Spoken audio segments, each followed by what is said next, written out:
제가 이런 글을 하나 보게 되었습니다. 동유럽에 사는 한 여인이 믿음을 갖게 되었다고 합니다. 하나님을, 예수님을 만나게 된 것이죠. 그래서 이 여인이 신학 교육을 받고자 하여서 미국에 있는 그 학교에 진학하고 싶었습니다. 미국에 가려면 어떻게 해야 될까요? 네, 비자를 받아야 합니다. 왜냐하면 미국은 비자가 있어야지만 들어갈 수 있기 때문에 그렇습니다. 쉽게 나올 수 있을 거라고 생각했습니다. 열심히 기도도 했어요. 하나님, 내가 하나님의 말씀을 더 배우고 싶습니다. 그리고 내가 하나님을 위해서 살고 싶습니다. 이 기도가 있었기에 나는 충분히 비자가 나오겠지라는 생각도 갖고 있었다고 합니다. 그런데 이 비자 신청이 매번 거절당했습니다. 한 번 거절당하고요, 2번 거절당했다고 합니다. 그리고 나서 한 번 더, 3번째로 대사관을 찾아갔을 때 그저가 여권에 신청했을 때 더 이상 이제는 신청을 받지 못하도록 그 많은 도장이 그곳에 찍혀 있었다라는 거죠. 이제 더 이상 비자를 신청해도 나올 수 없다라는 거죠. 그 여인은 이렇게 생각했습니다. 하나님이 내가 가는 길을 막고 계시는구나. 그냥 이제는 포기해야겠다라고 생각했다고 고백했다고 합니다. 그런데요, 갑자기 저기 멀리서 그녀의 이름을 부르면서 아무 설명도 없이 여권을 바꿔주는 거예요. 그 여인에 있던 여권에 있던 그 비자에 있었던 금지 사항을 지우고 학생 비자를 찍어줬다라고 얘기합니다. 아무도 이유를 몰라요. 왜 갑자기 이런 일이 일어났는지. 그러나 분명한 것은 하나님 앞에 그녀의 기도가 지금 상달되었고 그 기도의 은혜를 받았다, 응답을 받게 되었다라는 거죠. 그래서 그녀는 무사히 미국을 가서 하나님의 말씀을 배울 수 있었고 또 하나님을 위해서 섬김의 일을 할 수 있었다고 합니다. 마틴 루터가 이런 말을 마지막으로 남겼다고 합니다. 우리는 모두 거지다. 이것은 사실이다라고요. 근데 제가 이 얘기를 보고 느꼈던 건 뭐냐면 정말로 이 고백, 루터의 고백은 맞구나라고 생각했습니다. 원래 우리의 모든 점에서 궁핍하고 무능하고 하나님 앞에서만 완전히 의존해야 하는 사람들이기 때문에 그렇습니다. 그러니 하나님 보좌 앞에 우리를 모두 거지라고 여겨지며 주님 앞에 구걸하며 구할 때 주님이 우리에게 좋은 것으로, 선한 것으로 채워주신다라는 겁니다. 그것을 말해서 뭐라 그러냐면 간구했다, 간구의 기도를 주님께 드렸다라고 우리는 이야기합니다. 사랑하는 성도 여러분, 오늘 이 시간에 이 자리에 나오신 이유가 무엇입니까? 하나님 앞에 간절히 나의 기도를 드리기 위해서 이 자리에 오시지 않으셨습니까? 그렇다면 하나님이 원하는 간절한 기도는 무엇일까요? 오늘 저와 함께 이 사무엘상에 나오는 한나의 기도를 통해서 정말로 하나님이 원하는 기도, 정말로 하나님이 우리를 통해서 받고자 하는 기도의 그 모습과 기도의 제목들을 살펴보며 더욱더 우리가 간절히 주의 이름을 부르짖으며 기도하며 나아가는 우리 성도님과 제가 되기를 주님의 이름으로 소망합니다. 오늘 우리가 함께 살펴볼 말씀은 사무엘서 말씀입니다. 특별히 사무엘서 중에서도 상에 대한 부분의 말씀을 볼 건데요. 우리가 가지고 있는 성경책에는 사무엘이 2부분으로 나눠져 있습니다. 사무엘상과 사무엘하로 나눠져 있죠. 근데 이 나눠진 이유가 뭐냐면 분량이 너무 많아서 그래요. 책의 분량이 사무엘이 너무 많으니까 여기를 반을 뚝 잘라서 앞에 부분을 사무엘상이라 그러고 뒤에 부분을 사무엘하라고 이렇게 나눠지게 되었다고 합니다. 그러나 이 사무엘상하는 한 권의 책으로 이루어져 있다라는 것을 우리가 알고 넘어가면 좋겠다라는 거죠. 이 사무엘상의 내용을 알려면 우리가 앞선 이스라엘의 역사를 조금 되돌아봐야 합니다. 어디까지 가야 될까요? 한번 살펴보니까 하나님께서 누구를 선택했냐? 아브라함을 선택하셨습니다. 작은 민족 중에 하나인 아브라함을 선택해서 그 사람을, 그의 후손을 가장 큰 나라로 만들어주겠다라고 약속을 했다라는 거죠. 그 나라가 이후에 이스라엘이 되었다라 합니다. 이스라엘도 요셉의 시대 때를 찾아보니까 엄청난 기근이 그 땅에 찾아오게 되었고 이스라엘 백성들은 가나안 땅에서 애굽으로 이주할 수밖에 없는 상황이 되었고야 말았습니다. 애굽에서의 생활이 행복한 생활도 있었지만 요셉을 모르는 사람이 왕이 됐고, 그리고 애굽인들이 이스라엘 백성들을 바라보니 그들의 수가 많아짐으로 말미암아 우리의 땅을 빼앗겠구나라는 마음으로 그들을 이제 노예로 전락시킵니다. 고통과 고역과 어려움을 그들에게 찾아오게 된 것이지요. 그럴 때 하나님께서 그들의 목소리를 들으시고 한 사람인 모세를 세우게 됩니다. 그리고 이스라엘 백성들을 내가 예배할 그 땅으로 인도하게 내지요. 그리고 나서 이스라엘 백성들은 광야 생활을 시작합니다. 38년 동안 광야를 돌면서 이전의 나의 생활들을 내려놓고 내가 하나님의 백성임을 배우게 되며 하나님이 주실 그 땅으로 들어갈 준비를 하고 있습니다. 그리고 마침내 40년의 생활을 청산하고 하나님이 주시겠다 하는 그 가나안 땅을 정복하고 들어가서 정착하게 된다라는 거죠. 근데 그 땅이 평범한 땅이 아니라 그곳에는 엄청난 이방 민족들이 살고 있었습니다. 하나하나 정복해 나아가야 한다는 거죠. 여호와 하나님의 말씀대로 정복하니 그 땅이 승리로 이스라엘 백성들에게 찾아왔지만 하나님의 말씀을 찾지 않고 자기의 힘으로 하니 너무나도 쓰라린 패배가 그들을 찾아왔습니다. 그럼에도 불구하고 하나님의 백성으로서 그 땅을 차지하며 정착하게 되었죠. 하나님의 백성으로서 온전히 살아가면 얼마나 좋을까요? 그런데 그 백성들이 이제 혼란과 부패를 선택하고야 맙니다. 그 이유가 바로 앞선 사사기의 말씀에 쓰여졌다라는 거죠. 사사기의 말씀의 주된 핵심이 뭡니까? 자기의 생각에 옳은 대로 행동했다라는 거죠. 사람들이 늘 자기가 생각한 것이 옳아, 그게 맞는 거야 라고 행동하고 그것대로 하니 혼란이 멈춰나고 믿음이 떨어지며 죄악만이 가득했다라는 겁니다.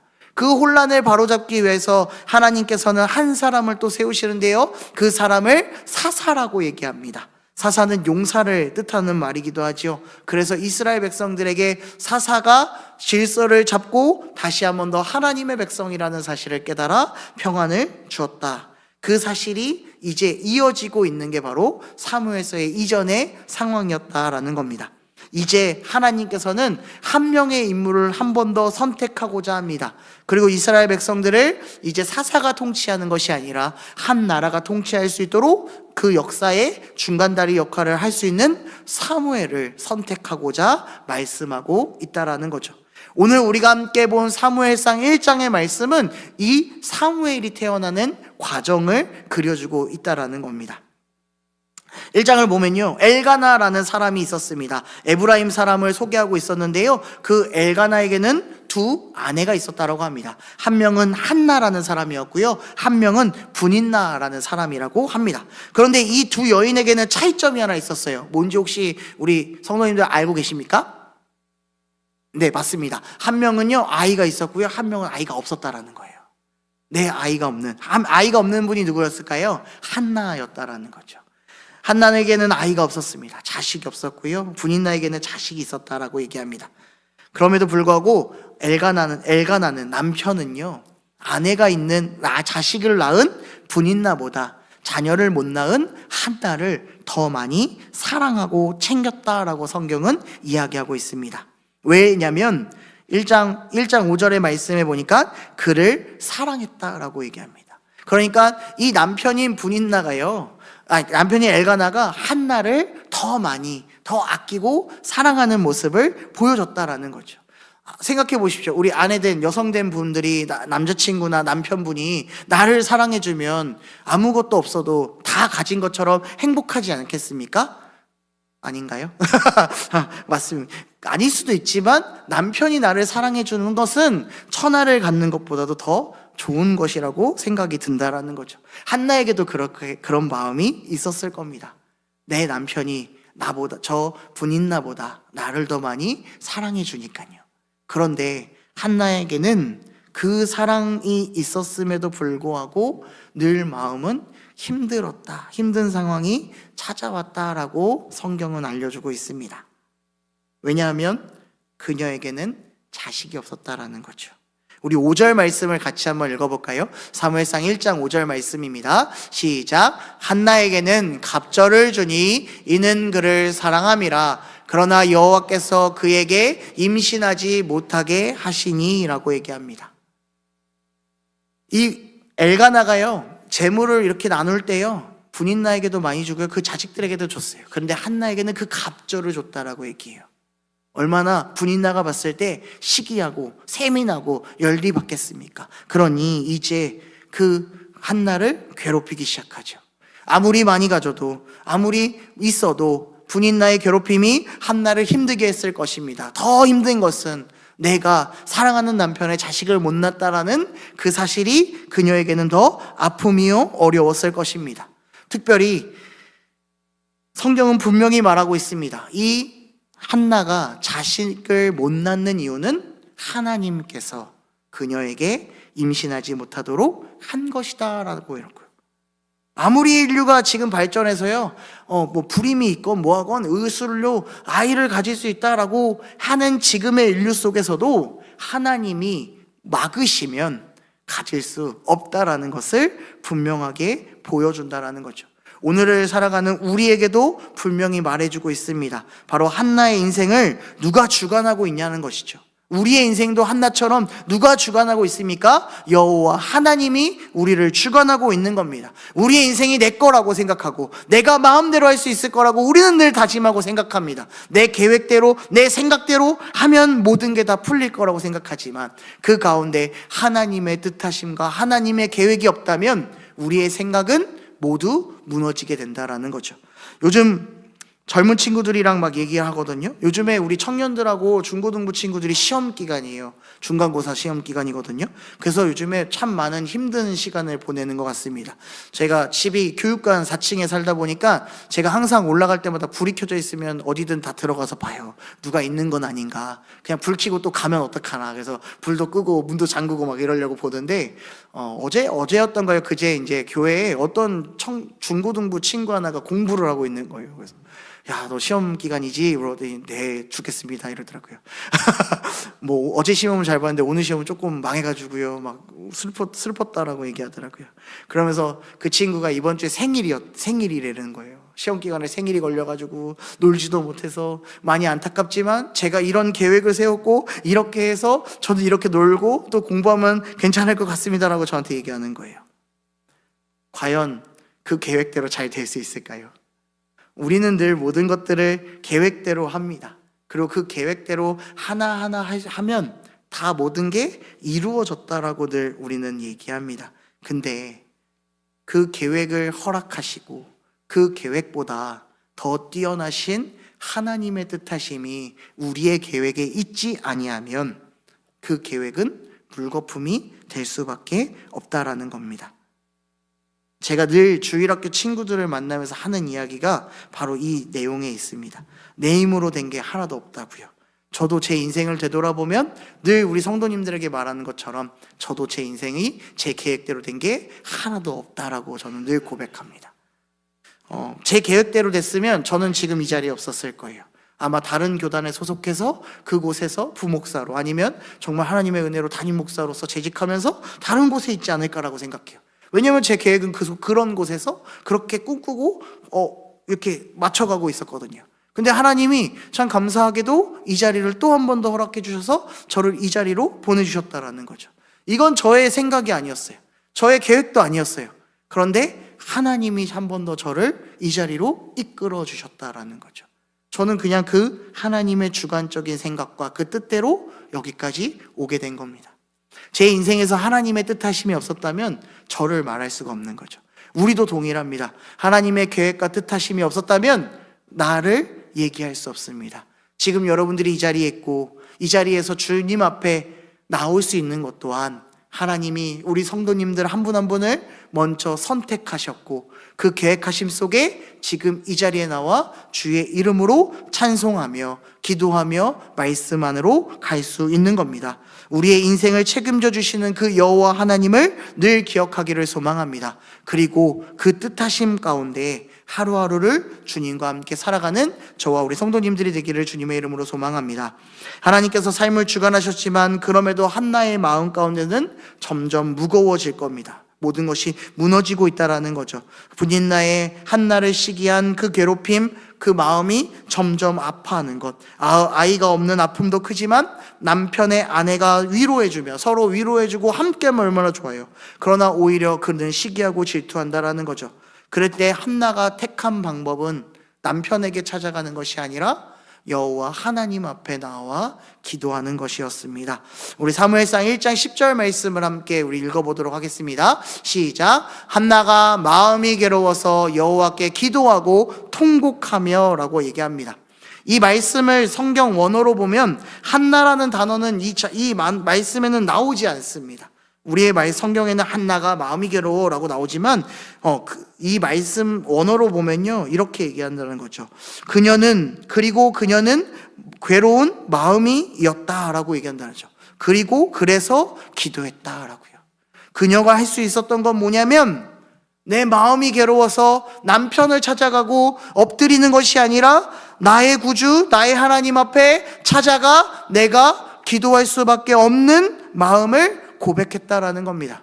특별히 여기에 괴롭다라는 단어가 쓰여 있는데요. 이 괴롭다라는 단어 히브리어로 마르라는 단어가 사용되었습니다.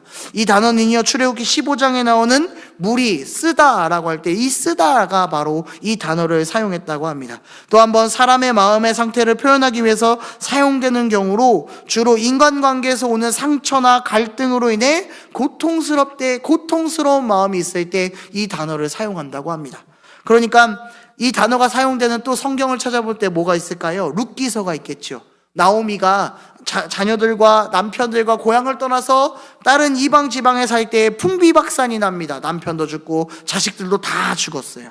그러니 다시 한 번 더 고향으로 돌아갈 때에 그녀의 이름을 더 이상 나오미라 하지 않고 그녀의 이름을 뭐라고 하냐면 마라라고 하라라고 얘기했다라는 겁니다.